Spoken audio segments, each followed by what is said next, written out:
மைவி த்ரெட்ஸ் நண்பர்கள் அனைவருக்கும் வணக்கம். இன்றைக்கான வீடியோவில் என்ன பார்க்க போகிறோம் அப்படின்னு பார்த்தீங்கன்னா, அதாவது நம்மளுடைய நிறுவனத்தில் புதுசாக அறிமுகப்படுத்திய ரீபர்ச்சேஸ் பிளான்ஸ் அதை பற்றி தான் பார்க்க போகிறோம். ஆல்ரெடி பார்த்தீங்கன்னா ரீபர்ச்சேஸில் நம்மளுக்கு ஒரு கான்செப்டில் ரன் ஆகிட்டு இருந்துச்சு. அது எப்படின்னு பார்த்தீங்கன்னா, நம்மளுடைய ஸ்டோர்ஸ் எல்லாத்துக்குமே ஒரு நியர்பை ஒரு 5 கிலோமீட்டர்ஸ் மேக்ஸிமம் 5 கிலோமீட்டர்ஸ்க்குள்ளே ஸ்டோர் இருக்கும். ஒரு சிலருக்குலாம் பக்கத்துலேயே இருக்கும், ஒரு 1 or 2 கிலோமீட்டர்ஸ்க்குள்ளேயே இருக்கும். அப்படி பார்த்திங்கன்னா அந்த ஸ்டோரில் போய்ட்டு நம்மளுடைய மைவி த்ரெட் ஸ்டோரில் போய்ட்டு நம்மளுடைய டீம்மேட்ஸ், நம்மளுடைய டீமில் உள்ளவங்க, நம்மளுடைய டேரெக்டாக இருக்கட்டும், நம்மளுடைய செகண்ட் லெவல் வந்து 12th லெவல் வரைக்கும் இருக்கட்டும், யார் எங்கே பர்ச்சேஸ் பண்ணாலுமே நம்மளுக்கு ரீபர்ச்சேஸாக கன்வெர்ட் ஆகி நம்மளுக்கான இன்கம் ஜென்ரேட் ஆகும். அது ஒரே வகையில் தான் ரீபர்ச்சேஸ் நடந்துட்டு இருந்துச்சு. இப்போது நம்மளுடைய எம்டி சார் வந்து ஒரு 1 வீக் ஆச்சு, நம்ம வீடியோ லேட்டாக அப்லோட் பண்ணுறோம். 1 வீக் முன்னாடி அந்த ரெயின்போ பிளான்ஸ் அப்படின்னு சொல்லி ஒரு வீடியோ போட்டிருந்தாங்க. அதில் என்ன சொல்லியிருக்காங்க அப்படின்னா, ரெயின்போ அப்படின்றது 7 கலரா, கரெக்டுங்களா? அந்த 7 கலர்ன்ற மாதிரி நம்மளுக்கு 7 விதமான பிஸ்னஸோட டைப் பண்ண போகிறதா சொல்லியிருக்காங்க. அது என்ன அப்படின்றத தெளிவாக சொல்கிறோம், கேளுங்க.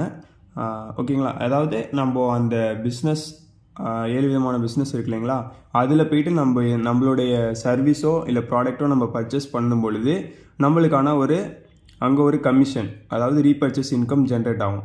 அதே மாதிரி நம்ம டீம்மேட்ஸும் போய் பர்ச்சேஸ் பண்ணும்போது அதுக்கேற்ற மாதிரி நம்மளுக்கு அந்த கமிஷன் பேசிஸில் நம்மளுக்கு ரீபர்ச்சேஸ் இன்கம் ஜென்ரேட் ஆகும். அதில் ஃபஸ்ட்டு என்ன பிஸ்னஸ் என்ன அப்படின்னு பார்த்தீங்கன்னா, இன்சூரன்ஸ். அதாவது எல்லாருமே வந்து லைஃப்பில் மிக முக்கியமாக பண்ண வேண்டியது இன்சூரன்ஸ். அதாவது life insurance, car insurance, bike insurance, இந்த மாதிரி எல்லா இன்சூரன்ஸையுமே டைப் பண்ண போகிறாங்க. இப்போ நம்ம ஆல்ரெடி வந்து சில இன்சூரன்ஸ் போட்டு வச்சுருப்போம், நம்மளுடைய லைஃப் சேவிங்காக இன்சூரன்ஸ் போட்டு வச்சுருப்போம். அதே மாதிரி நம்மளுடைய மைவி த்ரெட்ஸ் நிறுவனத்து மூலிமா நீங்கள் போயிட்டு இன்சூரன்ஸ் பண்ணும் பொழுது உங்களுக்கான அந்த கமிஷன் கிடைக்கும் உங்களுக்கு. சப்போஸ் நீங்கள் இப்போ ஒரு அமௌண்ட்டுக்கு இன்சூரன்ஸ் பண்ணுறீங்க அப்படின்னா அதில் 4.5% டைரெக்டாக டீம் இன்கம் சொல்லுவாங்க. அப்படிங்கும்போது அந்த பேசிஸில் நம்மளுக்கு இன்கம் ஜென்ரேட் ஆகும். இப்போ உங்கள் டீமில் யாராவதோ நீங்கள் சொல்கிறது மூலிமா அவங்க இன்சூரன்ஸ் பண்ணாங்க அப்படின்னா, நம்ம டைப் பண்ண கம்பெனியோட பண்ணாங்க அப்படின்னா அவங்களுக்கு என்ன அப்படின்னா கமிஷன்ஸ் கிடைக்கும். இது வந்து ஃபஸ்ட்டு பாயிண்ட்டு, இன்சூரன்ஸ் அப்படிங்கிறது. அது கார் இன்சூரன்ஸ், பைக் இன்சூரன்ஸ் எல்லாமே சேர்த்து கொடுத்துருவாங்க.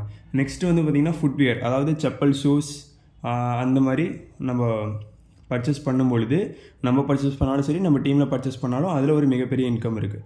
இது 2வது பாயிண்ட். அடுத்து 3வது என்னென்னு பார்த்தீங்கன்னா பழமுதிர்ச்சோலை, அதாவது ஃப்ரூட்ஸ். நம்ம போய்ட்டு பழங்கள்லாம் நம்ம கடையில் வாங்கும் பொழுது அதன் மூலிமா ஒரு இன்கம். நெக்ஸ்ட் வந்து பார்த்திங்கன்னா டெக்ஸ்டைல்ஸ், ட்ரெஸ்ஸு. நம்ம ஏன்னா இதெல்லாம் பண்ணாமல் இருக்கவே மாட்டோம். எப்படினாலும் லைஃப்பில் ஒரு இன்சூரன்ஸ் கண்டிப்பாக நம்ம போட்டு வைப்போம். ஃபுட்வேர்ஸ், நம்ம செப்பல், ஷூஸ் அப்பப்போ நம்மளுக்கு டேமேஜ் ஆகும்பொழுதோ திருப்பி நம்ம அதை அப்டேட் பண்ணும்பொழுதோ நம்ம வந்து நம்மளுடைய மைவி த்ரெட்ஸ் நிறுவனத்தோட லிங்காக இருக்கக்கூடிய டைப் பண்ணியிருக்கக்கூடிய கடையில் போய் நம்ம வாங்கும் பொழுது நம்மளுக்கு அந்த இடத்துல ஒரு ரீபர்ச்சேஸ் ஜென்ரேட் ஆகும். அதே மாதிரி ஃப்ரூட்ஸ், அது வந்து 3rd பாயிண்ட்டாக சொல்லியிருந்தோம். அடுத்து வந்து பார்த்திங்கன்னா டெக்ஸ்டைல்ஸ், அதாவது ட்ரெஸ்ஸு. எப்படினாலும் நம்ம வருஷத்துக்கு ஒரு பர்த்டேக்கோ இல்லை ஒரு தீபாவளி, பொங்கல், கிறிஸ்மஸ், ரம்ஜான், இது மாதிரி ஏதோ ஒரு பண்டிகைக்கு நம்ம கண்டிப்பாக ட்ரெஸ் எடுப்போம். சில பேர்லாம் வந்து அதிக லெவலில் பர்ச்சேஸ் பண்ணுவாங்க. சில பேர்லாம் பார்த்திங்கன்னா வாரத்துக்கு ஒரு ட்ரெஸ் எடுக்கிறது பழக்கமாக வச்சுருப்பாங்க. அப்படிங்கும்போது அவங்களாம் வந்து பர்ச்சேஸ் பண்ணும்போது மிகப்பெரிய இன்கம் நம்மளுக்கு கிடைக்கும். கம்பெனிக்கும் அதே மாதிரி செம்ம க்ரோத் இருக்கும். அதனால தான் இவ்வளோ பெரிய பிஸ்னஸ் கொண்டு வந்திருக்காங்க. இது வந்து ஆரம்பம் மட்டும்தான். இந்த 7 விதமான பிஸ்னஸோட டைப் பண்ணுன்றது ஜஸ்ட் ஸ்டார்டிங் பாயிண்ட் மட்டும்தான். இதே மாதிரி ஒவ்வொரு நம்மளுக்கு அத்தியாவசியமான ஒவ்வொரு நிறுவனத்தோடையோ இல்லை பிஸ்னஸோடையோ டைப் பண்ணும்போது கண்டிப்பாக நம்மளோட இந்தியாவிலே பார்த்தீங்கன்னா எல்லா பிஸ்னஸ்லேயும் நம்மளோட ரீபர்ச்சேஸ் இருக்கும். அப்படிங்கும்போது இன்கம் கம்பெனிக்கு மிகப்பெரிய லெவலில் இருக்கும். அதே மாதிரி நம்மளுக்கு கீழே ஒரு டீம் இருக்குது அப்படின்னா அந்த டீமுக்கு நம்ம கைட் பண்ணி அவங்க போய் அந்த பயனை அடையும் பொழுது அதில் வரக்கூடிய ரீபர்ச்சேஸ் இன்கம் நம்மளுக்கும் அதிகப்படியான இன்கம் கிடைக்கும். நெக்ஸ்ட்டு 5th பார்த்தீங்க அப்படின்னா கார்மெண்ட்ஸ், அதாவது நம்மளுடைய வீட்டு பெண்கள் எல்லாமே வீட்டில் இருந்துகிட்டே பார்க்கக்கூடிய அந்த வேலையான கார்மெண்ட்ஸ் அப்படிங்கிறது. அவங்க ஒரு துணியை அந்த ஸ்டிச் பண்ணுறதுலையோ அதன் மூலிமா ஒரு இன்கம் அவங்களுக்கும் இருக்குது. ஓகேங்களா? நெக்ஸ்ட் இன்கம் பார்த்திங்கன்னா கார் சர்வீஸ். கார் சர்வீஸ்ன்றது இப்போதைக்கு கார் சர்வீஸ் சொல்லியிருக்காங்க, பைக் சர்வீஸ் எல்லாமே வந்துடும். இப்போ நம்மளுடைய இப்போதைக்கு எக்ஸாம்பிள் காரை வச்சு சொல்லலாம். கார் சர்வீஸ் அப்படின்னு பார்த்திங்கன்னா நம்மளுடைய கார் ரிப்பேர் ஆகிட்டாலோ ஏதோ நம்ம போய்ட்டு நம்ம கார் சென்டரில் விட்டு சர்வீஸ் பண்ணுவோம். அதை நம்ம மைவி த்ரெட்ஸ் நிறுவனத்தினுடைய, அதாவது நம்மளுடைய நிறுவனத்தோட டைப்பாக இருக்கக்கூடிய ஒரு கம்பெனியில் பண்ணும்பொழுது அதில் நம்மளுக்கு ரீபர்ச்சேஸ்.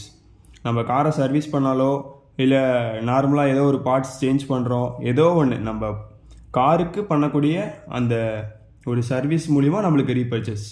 எக்ஸாம்பிளுக்கு 5K கார் சர்வீஸ் நல்லா ரன் ஆகிட்டுருக்கு. அந்த மாதிரி ஒரு பெரிய நிறுவனத்தோடு பண்ணும்பொழுது கண்டிப்பாக சர்வீஸும் நல்லாயிருக்கும், நம்மளுக்கான அந்த ரீபர்ச்சேஸ் இன்கமும் நல்லபடியாக வரும், அதிகமாகவும் இருக்கும். நெக்ஸ்ட்டு பார்த்தீங்கன்னா லாஸ்ட் அண்ட் ஃபைனல் பார்த்தீங்கன்னா சலூன். அதாவது நம்ம ஆண்களாக இருக்கட்டும் பெண்களாக இருக்கட்டும், மிக முக்கியமாக பார்த்தீங்கன்னா ஆண்கள் மாதத்துக்கு ஒரு டைமாவது சலூன் போயிடுவாங்க. சில பேர்லாம் 2 வாரத்துக்கு ஒரு தாட்டி அது மாதிரி சலூன் போயிட்டு அவங்களுடைய ஹேர் கட்டாக இருக்கட்டும், பியர்ட் ஷேவிங் எல்லாமே பண்ணுவாங்க. அப்படிங்கும்பொழுது அதில் ஒரு இன்கம். ஏன்னா கண்டிப்பாக யாராவது ஹேர் கட் பண்ணாமல் இருப்பாங்களா? கண்டிப்பாக இருக்க மாட்டாங்க. அப்படிங்கும்போது அதன் மூலிமா ஒரு இன்கம் பார்த்திங்கன்னா 7 வகையான இன்கம் நம்ம சொல்லியிருக்கோம். ஃபஸ்ட்டு வந்து ஒரு தாட்டி சொல்லிடுறோம். ஃபஸ்ட்டு இன்சூரன்ஸ், நெக்ஸ்ட்டு வந்து footwear, next fruits Pazhamudircholai, next textile, next garments பெண்களுக்கு, நெக்ஸ்ட்டு வந்து பார்த்திங்கன்னா கார் சர்வீஸ், அடுத்து சலூன். இந்த 7 இன்கம் 7 பிஸ்னஸ் மூலிமா செம இன்கம் இருக்குது, நல்ல வாய்ப்பு இருக்குது. எல்லாருமே பயன்படுத்திக்கோங்க. உங்களுக்கு கீழே டீம் இருந்துச்சு அப்படின்னா கண்டிப்பாக நீங்கள் பெரிய லெவலில் அச்சீவ் பண்ணலாம். அதுக்காக தான் டீம் பில்ட் பண்ண சொல்கிறது. டீம் பில்ட் பண்ணுறதுக்கு நீங்கள் எந்த அமௌண்ட்டு செலவு பண்ண தேவையில்ல, ₹1 கூட நீங்கள் ஸ்பெண்ட் பண்ண தேவையில்லை. உங்களுக்கு கீழே ஃப்ரீயாக ஆட்கள் நிறுத்தி விட்றீங்க, அவங்களுக்கு இந்த கைட்லைன்ஸை கொண்டு போய் சேர்க்கணும். அது மட்டும் தான் உங்களுடைய வேலை. அவங்க புரிஞ்சுக்கிட்டாங்க அப்படின்னா உங்களுக்கு முன்னாடி அவங்க வந்து நிற்பாங்க. நீங்கள் ஒரு மீட்டிங்கு போகிறேன் அப்படின்னு சொல்கிறீங்கன்னா அதுக்கு முன்னாடி அவங்க வந்து நிற்பாங்க. அந்தளவுக்கு நம்மளுடைய வெல்கம் வீடியோலேயே எம்டி சார் வந்து எல்லாத்தையுமே தெளிவாக சொல்லிடுவாங்க. அதுலேயே அவங்களுக்கு புரிஞ்சிடும். நம்ம அப்ளைன்ஸை போய் கேட்கணுன்ற அவசியம் மோஸ்ட்லி வராது. ஒரு சில சின்ன டவுட்டு நம்மளால் புரிஞ்சிக்க முடியல அப்படின்ற பட்சத்துக்கு தான் நம்ம அப்ளைன்ஸை கேட்குற மாதிரி இருக்கும். எல்லாருமே புரிஞ்சுட்டு செயல்படுங்க. ரீபர்ச்சேஸ் இன்கம்ன்றது பெரிய லெவலில் இருக்கும். ஸோ உங்களுக்கு கீழே டீம் டெவலப் பண்ணுங்கள். இருந்துச்சு அப்படின்னா அதை நல்லா ஆக்டிவாக கொண்டு வாங்க. இல்லை அப்படின்னா ஒன்றும் பிரச்சனை இல்லை, இதுக்கப்புறம் நீங்கள் டீம் பில்ட் பண்ணலாம். ஸோ வாழ்த்துக்கள் அனைவருக்கும். நம்மளுடைய வீடியோ பிடிச்சிருந்துச்சு அப்படின்னா உங்களுடைய டீம்மேட்ஸுக்கு நீங்கள் தாராளமாக ஷேர் பண்ணலாம். ஓகே ஃப்ரெண்ட்ஸ், நீங்களும் ஃப்ரீயாக மைவி தேர்ஸில் இன்னொன்று விருப்பப்பட்டீங்க அப்படின்னா ஸ்க்ரீனில் தெரிய டீட்டெயில்ஸை சைடில் கொடுத்துருக்க வாட்ஸ்அப் நம்பருக்கு நீங்கள்